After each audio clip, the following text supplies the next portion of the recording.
Hi friends, Saturday evening கொஞ்சம் நாளாக நானும் யூடியூப்பில் பார்த்துட்ருக்கேன். இந்த கலந்தப்பம்னு செய்கிறாங்க. அதை பார்க்கையில் எனக்கு கொஞ்சம் ஆசையாக இருந்துச்சு. சரி நம்மளும் ட்ரை பண்ணுவோம் அப்படின்ட்டு அரிசியை ஊற வச்சு மாவை அரைச்சி எடுத்துக்கிட்டு அதுக்கு பாவெல்லாம் காய்ச்சி ஊற்றணும். அந்த ப்ரொசீஜர் படி எல்லாத்தையுமே கரெக்டாக செஞ்சுட்டேன். இடையில கொஞ்சம் தலைவலிக்கிற மாதிரி இருந்துச்சு. அதோட காஃபியும் போட்டு குடிச்சிட்டு கலந்தப்பம் செய்ய ஆரம்பிச்சிட்டேன். அதுக்கு பாகு காய்ச்சி அதில் மாவில் ஊற்றணும் அப்படின்ட்டு பார்த்துருந்தேன். அதுபடியே தான் கொஞ்சம் பாகு காய்ச்சி ஊற்றினேன். ஆனால் கொஞ்சம் தண்ணியாக தான் இருந்துச்சு. சரி கரெக்டாக வருமா அப்படின்னு ஒரு டவுட்டில் தான் நானும் செஞ்சேன். நெய் நிறையா ஊற்றி அதில் தேங்காய் சில்லெல்லாம் போட்டு வறுத்துட்டு அதில் இந்த மாவை ஊற்றி குக்கரில் கேஸ்கட்டும் அந்த விசிலும் போடாமல் ஒரு 10 நிமிஷம் அப்படியே வச்சுருந்தோம்னா சூப்பராக கலந்தப்பம் ரெடி ஆயிரும் அப்படின்ட்டு பார்த்தேன். அதே மாதிரி தான் செஞ்சேன். இருந்தாலும் என்ன மாவு கொஞ்சம் தண்ணியாக இருந்தோன்னே எனக்கு பயமாக இருந்துச்சு. சரியாக வருமோ அப்படின்னு நினச்சேன். ஆனால் சூப்பராக வந்துருந்துச்சு.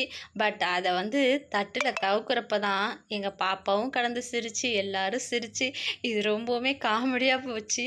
ஆனால் டேஸ்ட்டு சூப்பராக இருந்துச்சுங்க. உண்மையிலேயே கலந்தப்பம் எப்படி இருக்குன்னு நான் இப்போ தான் ஃபஸ்ட் டைம் செஞ்சு பார்த்தேன். இருந்தாலும் ஓகே, ஒரு ஃபஸ்ட் டைம் செய்கிறப்ப நமக்கு அப்படி தான் சொதப்போம். அடுத்தடுத்து நல்லா தான் செய்வோம் அப்படின்னு நினச்சிட்டு எல்லோரும் சாப்பிட்டோம்.